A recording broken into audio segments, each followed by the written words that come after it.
Hello, അസ്സലാമു അലൈക്കും. ഞാനിത് എൻ്റെ നാട്ടിലേക്ക് ഉരുൾപൊട്ടലിന് ശേഷം ഒന്നും കൂടി വന്നതാണ് കേട്ടോ. ഇപ്പോൾ കാണുന്നതാണ് ഈ ബേലി പാലം. പിന്നെ അതാ കണ്ടില്ലേ, സ്കൂളാണ് കേട്ടോ. ഞാൻ പഠിച്ച സ്കൂളാണത്. പഠിച്ച് ഞങ്ങളൊക്കെ നല്ല നല്ല ഓർമ്മകളുള്ളതാണ്. ഇപ്പോൾ ഈ ഭാഗം കാണുന്നില്ലേ, ചുരൽമല ടൗൺ, ആ ഭാഗം സ്കൂൾ റോഡാണ് കേട്ടോ ആ കാണുന്നത്. ആ സ്കൂൾ റോഡിൻ്റെ അവിടെ എൻ്റെ തറവാടുണ്ടായിരുന്നു. ഭാഗ്യത്തിന് അൽഹംദുലില്ലാ അവരൊക്കെ രക്ഷപ്പെട്ടിട്ടുണ്ട്. അങ്ങനെ വേലിപ്പാലം കടന്ന് ഞങ്ങൾ ആധാറും കാര്യങ്ങളൊക്കെ കാണിച്ചു കൊടുത്താൽ മാത്രമേ വേലിപ്പാലത്തിലൂടെ കടത്തി വിടുന്നുള്ളൂ കേട്ടോ.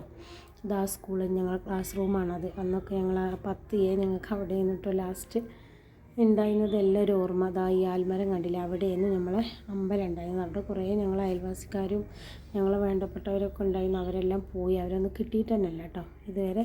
ഇപ്പോൾ എത്തിയിട്ടുള്ളത് പുഞ്ചിരിമട്ടത്താണ്. പുഞ്ചിരിമട്ടം എന്ന് പറയുമ്പോൾ തന്നെ വേദനയാണ് ഇപ്പോൾ. കാരണം അത്രയും നല്ലൊരു സ്ഥലം ഞങ്ങൾക്ക് അവിടെ ഉണ്ടായിട്ട് അത് പോയി എന്ന് പറയുമ്പോൾ തന്നെ അതാ പൊട്ടി വന്നിട്ട് മല കാണുന്നില്ല, അവിടെ നിന്നാണ് അത് പൊട്ടി വന്നിട്ടുള്ളത് കേട്ടോ.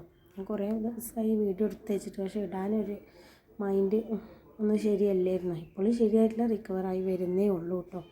പിന്നെ നമ്മളിങ്ങനെ ഇത് ആലോചിച്ച് വല്ലാത്തൊരവസ്ഥയിലാണ് പോണത്. അപ്പോൾ പിന്നെ നമ്മൾ റിക്കവറായി വന്നേ പറ്റുള്ളൂ. അപ്പോൾ ഈ കാണുന്ന ഭാഗത്തൊക്കെ വലിയ വലിയ വീടുകളുണ്ടായിരുന്ന സ്ഥലങ്ങളാട്ടോ. ഞങ്ങളെ കുടുംബക്കാരും അയൽവാസിക്കാരും എല്ലാവരും ഉണ്ടായിരുന്ന സ്ഥലങ്ങളായിരുന്നു ഇത് കേട്ടോ.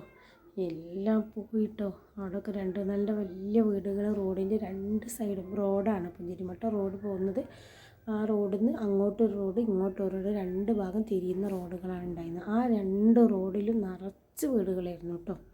ഇഷ്ടം പോലെ നല്ല നല്ല വീടുകൾ തന്നെയാണ് കേട്ടോ അവിടെ ഉണ്ടായിരുന്നത്. നല്ല വീടുകളായിരുന്നു.